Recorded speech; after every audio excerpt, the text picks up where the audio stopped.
Oh, kita lagi takziah aja masih sempet makan gitu loh. Ya kan? Yo inget mati kok masih sempet. Kalau saya bahasa orang Banyumas itu ya Banyumas koek. Eling mati kok esi gelem badok gitu loh. Bapak Ibu jamaah rahimakumullah, ada kata pepatah, ikan sepat ikan kebagus ya. Lebih cepat lebih bagus. Jangan ikan sepat ikan lele ya. Terlalu bertele. Orang hidup itu pasti mati. Wa taj'aluna rizqakum annakum tukadzibun.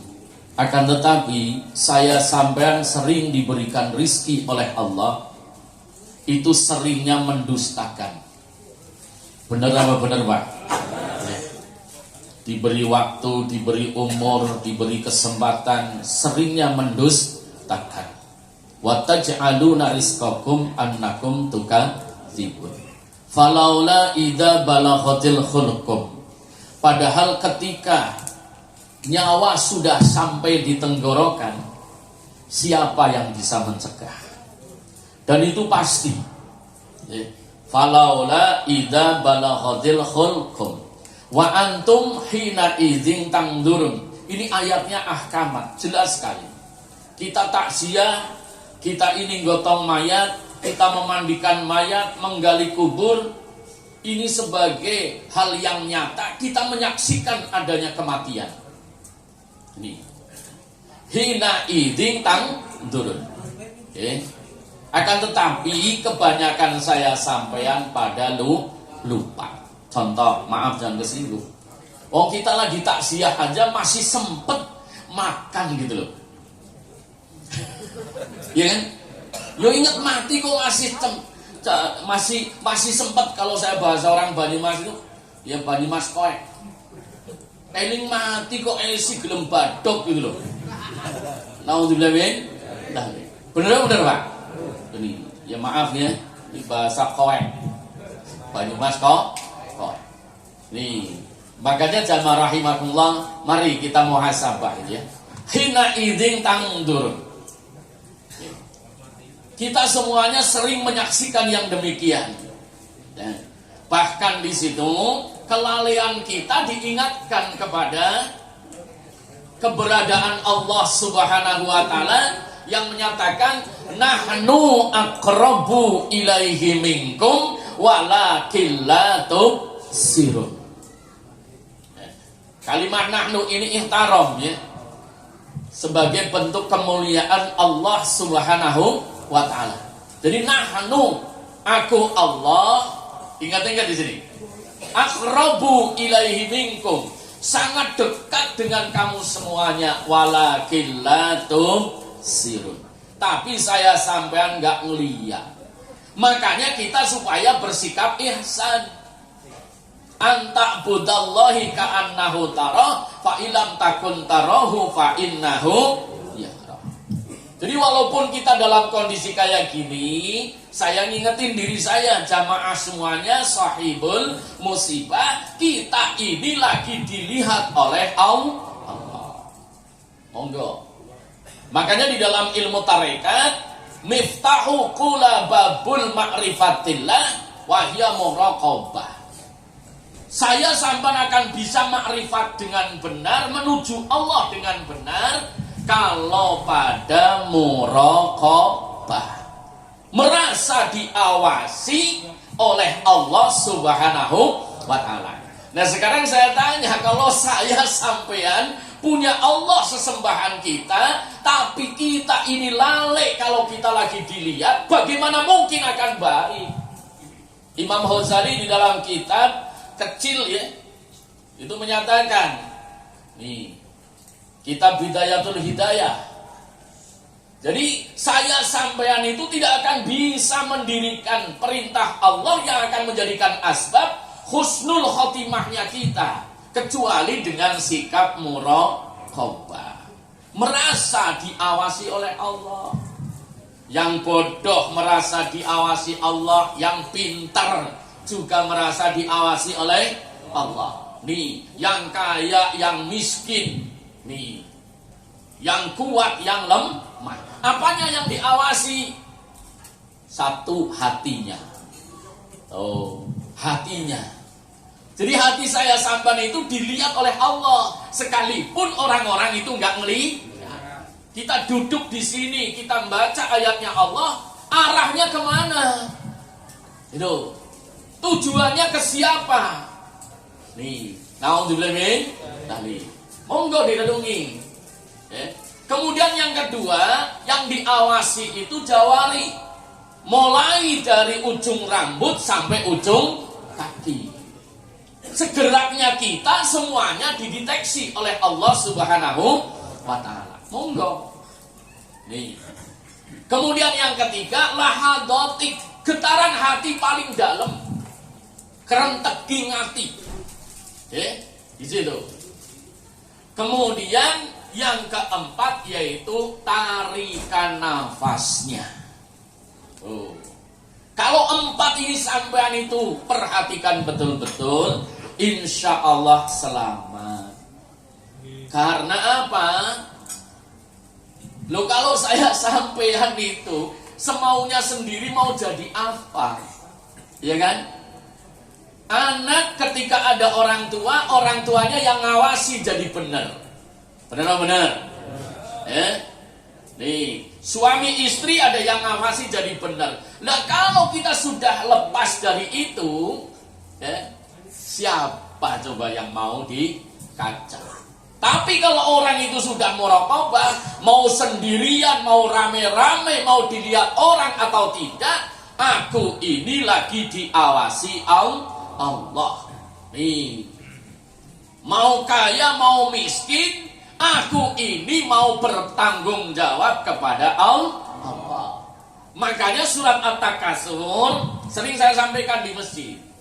Ada ulama di lereng Gunung Slamet, terkenal Mbah Nur Walangsana. Itu kelangenannya kalau salat tahajud tidak pernah tidak, pasti beliau membaca surat At-Takasur. Di dalam kitab Tafsir Fathul Qadir, ini kitab dikaji oleh ulama Jombang pada tahun 1933. Termasuk teman-teman saya yang keluaran dari daerah sana itu pasti gondol kitab itu. Itu dijelaskan di dalam kitab itu perihal masalah surat At-Takasur. Itu dikatakan man qara'a suratut takasur marrata ta'addala alfa ayah. Siapa orangnya membaca surat At-Takasur sekali, itu sebanding dengan membaca 1000 ayat. Man qara'a kulla lailin alfa ayah laqiyallahu dhahaka wajhahu. Siapa orang yang istiqomah setiap malam membaca 1000 ayat, maka akan ketemu Allah, mukanya berseri-seri. Paham? Maka nggak usah sampean itu membaca 1000 ayat, baca surat At-Takasur 1 kali. Nah, di sini perhatikan bapak-bapak, di dalam surat At-Takasur kenapa demikian hebatnya? Sampai Rasul Shallallahu Alaihi Wasallam menyatakan, ini qara'ta suratut takasur mambaka dakhalal jannah. Aku bacakan kepada kamu surat At-Takasur. Kalau kamu nangis, kamu masuk surga. Yo. Nah, di dalam surat At-Takasur itu dikatakan ainul yakin, ilmu yakin. Nih, puncaknya daripada yakin itu la tarawunnal jahim. Coba sekarang saya tanya, bagaimana orang akan hati-hati hidupnya kalau tidak takut dengan azabnya Allah, rupanya neraka. Sekarang saya tanya sampean melihat neraka enggak? Ayo. Aduh, kasihan banget ya. Lu bagaimana kok sampean kok mempercayai cuma katanya? Perhatikan baik-baik nih. Saya nukil apa yang diajarkan Mbak Misbah Bangilan. Beliau termasuk ulama yang sangat telaten sekali ngoceti masalah ilmu makrifat. Jadi kalau sampean itu ke orang Islam ditanya, ngeliat neraka enggak? Kok bilangnya enggak? Gimana sampean itu? Sementara di dalam surat At-Takasur dikatakan, la tarawunnal jahim. Ketara ora tau maring masjid ini. Coba direnungi, la tarawunnal jahim.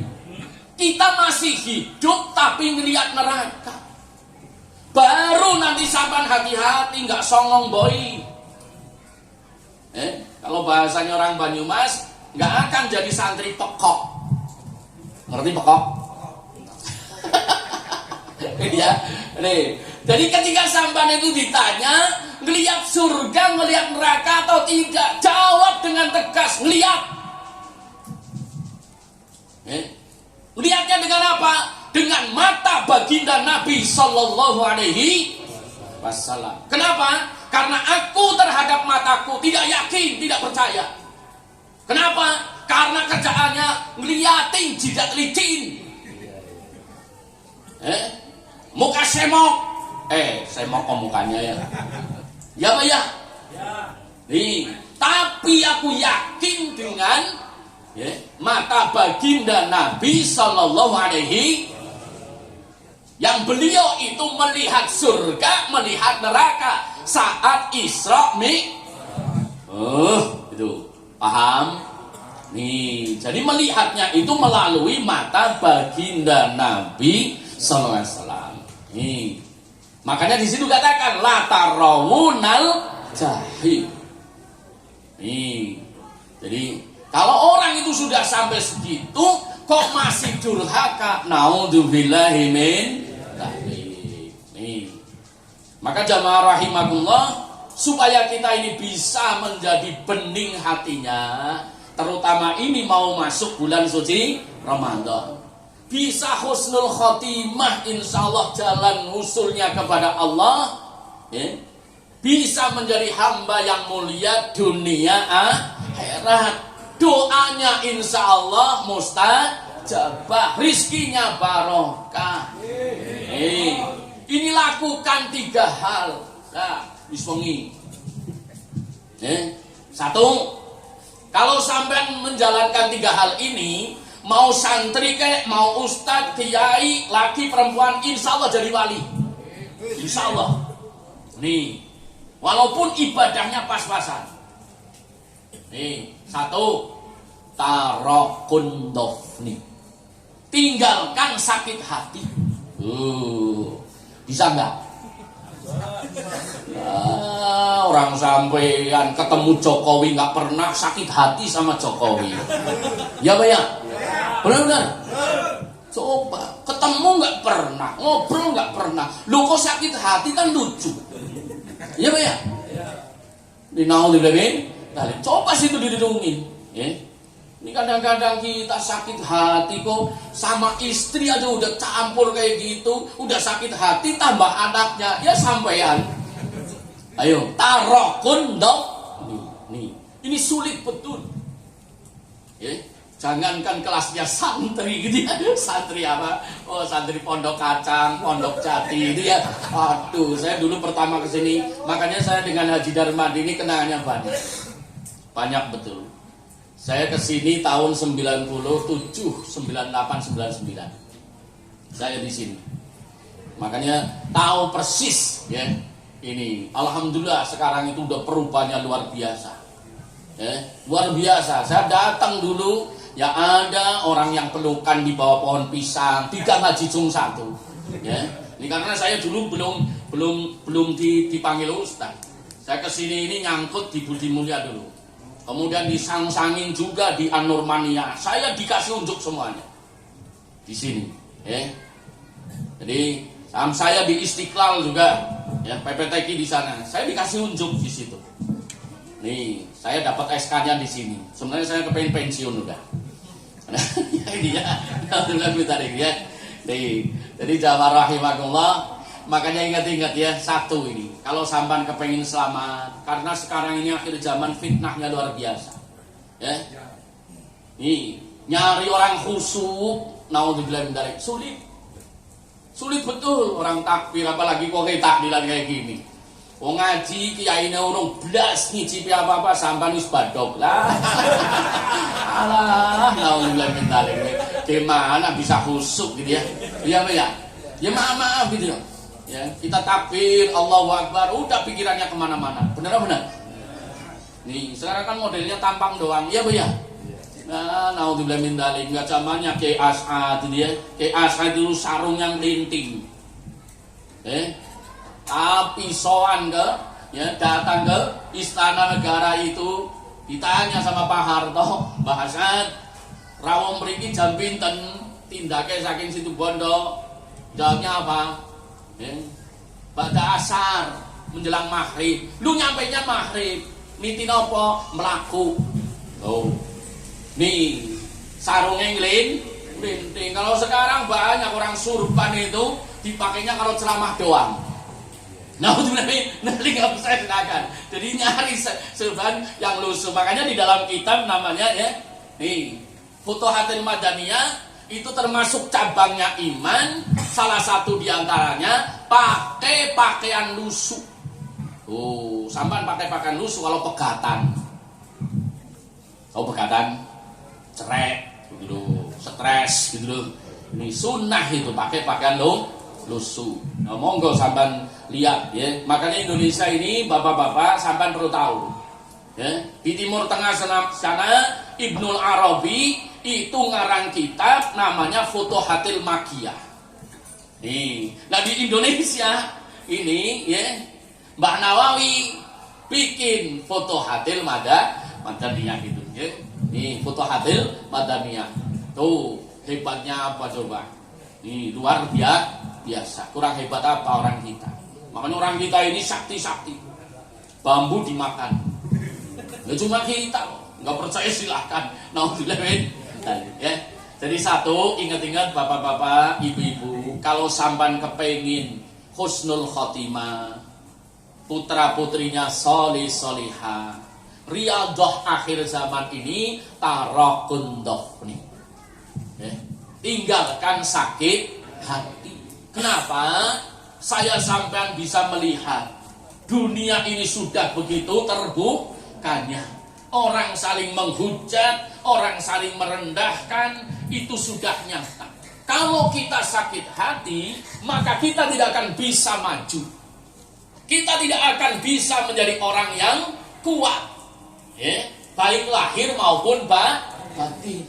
Nih, makanya ingat-ingat, ya. Yang misalnya kecewa sama mantu, jangan sakit hati.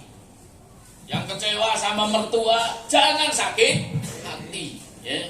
Kecewa sama tetangga, kawan dan sebagainya, guru kepada santri, santri kepada guru, jangan pada sakit hati. Kepada pemimpin, jangan pada sakit hati. Kepada RT RW, jangan sakit hati. RT RW-nya ya jangan sakit hati. Nih, naudzubillah min dzalik. Umpama sampean jadi RT ngurusi luar biasa, giliran pas lebaran belas gak ada yang silaturahim, ya jangan sakit hati. Wong baru tingkat ini. Nah, terus lagi kalau sampean hajatan gak didatangi, ya jangan sakit hati. Paham? Ini kadang-kadang orang dikondangi terus orang takon, resek. Ya, padahal apa? Lagi orang duit nih. Jadi sakit hati itu luar biasa. Kadang jadinya mama ya zaman sekarang itu masih muda ubanan karena kerjaannya sakit hati. Dulu nggak percaya, kalau juga kita ada ya, aduh macam-macam pokoknya. Tapi kalau sampai nggak sakit hati, insya Allah panjang umur, amin. Insya Allah berkah, banyak kawan, banyak rizki, luar biasa nih. Yang kedua, nih, ini berat banget yang kedua ya. Tarakun hibah, tinggalkan ngerasani jelek orang. Ya Allah, saya yakin sampean pernah ngerasani saya. Ya Pak ya. Nah, saya juga pernah ngerasani sampean. Makanya ini malam luar biasa ya, barokah menjelang bulan suci Ramadan. Saya ya alhamdulillah diundang di sini Ya, saya sampaikan mohon maaf lahir batin kepada sampean semuanya yang hadir. Ya, barangkali pasti saya pernah ngerasani sampean ya, yang di sini pasti pernah ada yang saya rasani. Saya minta maaf lahir batin nih. Dan sampean yang ngerasani saya, insya Allah ya saya maafkan gitu ya. Jadi ingat-ingat ini ngerasani orang. Kalau sampean itu bisa nggak ngerasani orang 41 malam, 41 siang, 41 hari pokoknya. Sampan punya kesulitan apa saja, insya Allah ditolong oleh Allah. Ya. Sampean istilah kata itu nggak wiridan, nggak apa itu kalau sholat Allahumma lantas jigrang gitu, tapi nggak pernah ngerasani orang, insya Allah mustajabah. Bisa dapat ijazah dari Cirebon. Nih, beratnya luar biasa. Ya. Zina itu dosanya 70 tahun, amal ibadahnya rontok. Tapi ngerasani orang sekali, itu dosanya lebih berat dibanding zina 35 kali. Berarti Pak Ustadz mendingan zina, dapurmu. Ya, ini luar biasa. Ya, ya Allah, segitunya itu. Ya. Makanya sampai ulama Basrah menyatakan, aku bisa puasa di tengah padang pasir yang begitu panasnya, tapi aku menjaga mulutku dari menggibah itu nggak kuat. Makanya di dalam kitabnya Imam Ghazali Maudatul Mukminin dikatakan, la yastaqimu imanakum. Saya sampai jadi orang beriman nggak akan bisa lempeng imannya. Hatta yastaqima qulubakum, hingga lurus hatinya. La yastaqima qulubakum, tidak akan bisa lurus hatinya hatta la yastaqima lisanakum, hingga lisannya itu lurus. Naudzubillahi min dzalik. Ini maaf ya. Ini sekarang zaman sekarang itu sulitnya minta ampun. Naudzubillahi min dzalik. Ini saya pernah ngaji sama muridnya Kiai Kuntori ya. Ini seniornya Mbah Yai Sukran Makmur. Gitu ya. Gitu. Orangnya sederhana luar biasa, tapi di pondoknya 50 tahun. Sampai aki-aki di pondok. Aku umurnya 54 ini. Itu beliau bilang, Mas Nur, tahajud enteng, puasa mutih bahkan enteng. Tapi yakuluna bima la yahtaju ilaihim. Orang-orang itu ketika tidak berkata-kata yang mereka tidak kompeten, itu pada nggak mampu. Itu di dalam kitab Tanbih Abu Lais As-Samarqandi menjelaskan satu tandanya orang istimewa itu tarokun, meninggalkan kalamun, ucapan bima la yahtaju ilaih, dari apa-apa yang tidak penting. Terus sekarang kan banyak ya, maaf ini ya, kadang-kadang yang nggak penting diomong muter-muter. Dan yang nunggu udah mantuk aduh orang rampung. Misalnya gitu ya. Kadang-kadang masuk WC udah ngerti WC masih pesing ngomong WC-nya pesing. Itu namanya takaluf. Termasuk orang khotbah. Orang khotbah sudah ngucapin alhamdulillah, sholawat, diulangi lagi. Mari kita memanjatkan puji syukur. Loh, mikir alhamdulillah. Itu. Makanya kalau khotbah itu ingat-ingat ya, tarokun takalufu fil kalam, ya, tinggalkan berlebihan dalam berbicara. Itu berat banget. Makan sambel udah tahu, sambelnya pedes, ngomong sambelnya pedes. Lu sambel kok. Ini paham ya? Kemudian ini gula diminum, digulani ngomong, gulanya manis. Naudzubillah min. Itu contoh ya. Makanya jamaah rahimakumullah, ingat-ingat di sini ya, hibah itu dari lisan. Ayo, kalau sampai itu puasanya kepengen afdol, doanya kepengen mustajabah, jadi kiai insya Allah punya karomah maunah, jadi santri insya Allah bisa istiqomah, dapat ilmu istimewa, tarokun hibah, tinggalkan ngerasani jelek orang. Aduh, kira-kira lulus apa lolos? Emang ini mulutnya mulut perempuan apa mulut bencong nih. Yang terakhir, yang ketiga bapak-bapak, kalau kepengin pada husnul khotimah, orang tuanya, keluarganya insya Allah dapat syafaat sampean, dapat syafaat Nabi, ya, didoakan malaikat, disenangi makhluk, ya, tarokun adza, tinggalkan nyakiti orang. Nih, nah diri kita ini orang, pertama jangan pada nyakiti diri sendiri. Jadi kalau sampean itu buka HP, ya, isinya jidat licin, dada gede, lu sampean telateni, sampean itu lagi ngelarani diri sendiri, paham? Lagi nyakiti diri sendiri. Karena dikatakan su'ul khuluq, akhlak yang jelek itu hakikatnya mengadab diri sendiri. Monggo, Jadi bapak-bapak, ayo kita mulai di rumah tangga dulu. Sampean punya istri, jangan disakiti. Punya anak, jangan disakiti. Punya saudara, jangan disakiti. Kenapa demikian?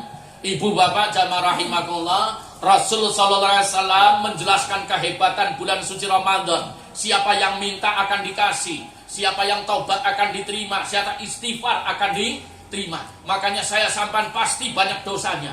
Di masa lalu insya Allah banyak kedolimannya. Datang bulan suci Ramadan, ayo jangan sampai tidak memohon kepada Allah. Karena Allah sudah memberikan pengumuman jauh hari, berulang-ulang.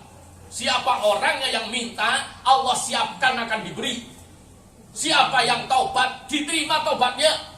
Siapa yang istighfar, diterima istighfarnya. Makanya kemarin saya sampaikan, maaf jangan pada kesinggung nih. Jadi kalau pas sholat tarawih itu, tolong yang mendoain itu hendaknya orang yang faqih, orang yang fasih. Ya, jangan asal petugas. Paham ya? Ini. Kenapa? Karena pada saat itu yang hadir begitu banyak lagi ngarep-ngarep rahmat. Lah kok yang mimpin doa Allahumma geramakan. Sementara masih ada yang lebih ngalim, yang lebih ngerti. Makanya pilih di situ. Paham di sini ya? Nah kalau alasannya latihan, lo ibadah kok latihan? Latihan itu sebelum Ramadan, ngaji jadi santri dulu. Ini maaf ya, naudzubillah min dzalik. Enggak sembrono. Karena apa-apa itu ada dampaknya. Ada dampaknya. Saya punya Mbak Yai di tempat saya Batu Raden. Itu namanya Musalim Ridho. Itu CS-nya Mbak Yai Hasan Mangli. Jadi kalau orang khotbah itu masih makan sembari berdiri, itu dimonyong-monyongin, orang pantas. Itu. Ini kenapa? Karena dia itu memberikan wasiat takwa, harus jaga dirinya betul-betul. Nih, maaf naudzubillah min dzalik di situ. Apalagi kok celana pendek lari pagi. Itu maaf. Itu belum layak sampai segitunya itu kalau ulama dulu. Naudzubillah min dzalik. Kalau sekarang kesepakatan Mbah Google. Naudzubillah min dzalik ya. Makanya ingat-ingat Bapak-bapak, ibu-ibu, saya ulangi, 3 hal ayo pada diamalkan, terutama masuk bulan suci Ramadan ya. 3 hal ini mudah-mudahan bisa menjadikan wasilah kita ini bahagia dunia akhirat. Setidaknya kita ini sama anak, istri, sama keluarga, menantu, besan dan sebagainya. Yaitu jadilah orang yang apa? Tidak sakit hati. Tidak sakit sama istri, tidak sakit hati sama suami, tidak sakit hati sama anak. Kadang lucu, orang kepengin anaknya soleh, kepengin anaknya soleha, kepengin cucunya pada solih-solihah. Loh kok nimbahnya kok sakit hati? Bagaimana mungkin bisa wujud? Orang kita ini demen aja belum tentu, orang kita tulus aja belum tentu, apalagi sakit hati. Itu akan menjadikan penutup rahmatnya Allah. Jadi ustaz, jadi kiai sama santrinya jangan sakit hati. Jadi santri sama gurunya jangan sakit hati. Jadi warga jangan pada saling sakit hati. Insya Allah nanti turun rahmat kasih sayangnya Allah. Kenapa? Nabi SAW disakiti aja nggak sakit hati. Kenapa kita umatnya nggak disakiti kok sudah sakit hati? Yang kedua, ayo tinggalkan ngerasani jelek ya, terutama orang yang sudah meninggal. Jangan pada dirasani jelek. Ayo dirasani yang baik supaya menjadi doa. Termasuk kita kepada sesama anak bangsa. Ayo jangan ngerasani jelek, tapi rasani yang baik supaya menjadi doa. Insya Allah kalau seperti itu nanti lingkungan kita, negeri kita barokah. Tapi kalau kita ini selalu ngerasani jelek, ingat sekata patah kata itu akan menjadi doa. Biasanya orang kalau ngerasani, kalau kita ngatain dan sebagainya, bahkan lebih cepat diijabahnya. Naudzubillahi min dzalik. Kemudian yang ketiga, jangan pada saling menyakiti. Mudah-mudahan saya sampeyan dipanjangkan umurnya beserta keluarganya, diberikan keberkahan fid dunya wal akhirah. Yang sakit disembuhkan sakitnya, yang punya cita-cita dikabul cita-citanya, yang kesusahan dihilangkan susahnya, yang mendapatkan fitnah semoga segera diobati oleh Allah Subhanahu wa taala. Walhasil semoga semuanya barokah fid dunya wal akhirah, terkhususkan keluarga sahibul musibah, sahibul hajah, dijadikan barokah dunianya, agamanya, akhiratnya, bisa meneruskan kebaikan dari almarhum Haji Darmadi bin Ghazali, putra-putrinya, keluarganya. Apa yang baik semoga bisa diwariskan, diteruskan, karena beliau itu termasuk ahli puasa Senin Kemis ya, ahli puasa Senin Kemis itu Pak Darmadi ya. Dan Pak Darmadi itu ngikut saya ke Kudus ya, ini sekitar tahun 2000-an ya. Saya punya guru di Kudus namanya Ki Mohib, itu murid kinasihnya Mbah Hasyim Asy'ari. Itu kalau ngajari nggak ribet, satu diantaranya doa yang beliau itu tanamkan. Ayo pada diamalin ya, ini doa. Insya Allah walaupun sampai itu doanya asal-asalan, tapi diamalin, insya Allah sampai nanti cepet banget menjadi orang istimewa. Bismillahirrahmanirrahim. Bismillahirrahmanirrahim. Allahumma orang ngeluh, orang ngambek. Nih, itu doa istimewa luar biasa ya. Ya, monggo diamalin. Pokoknya hisib apa aja kalah sama doa ini. Allahumma orang ngeluh, orang ngambek. Pokoknya mau hisib hebatnya kayak apa, hisib nasor, hisib bakar, kalah sama ini. Allahumma orang ngeluh, orang ngambek.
kita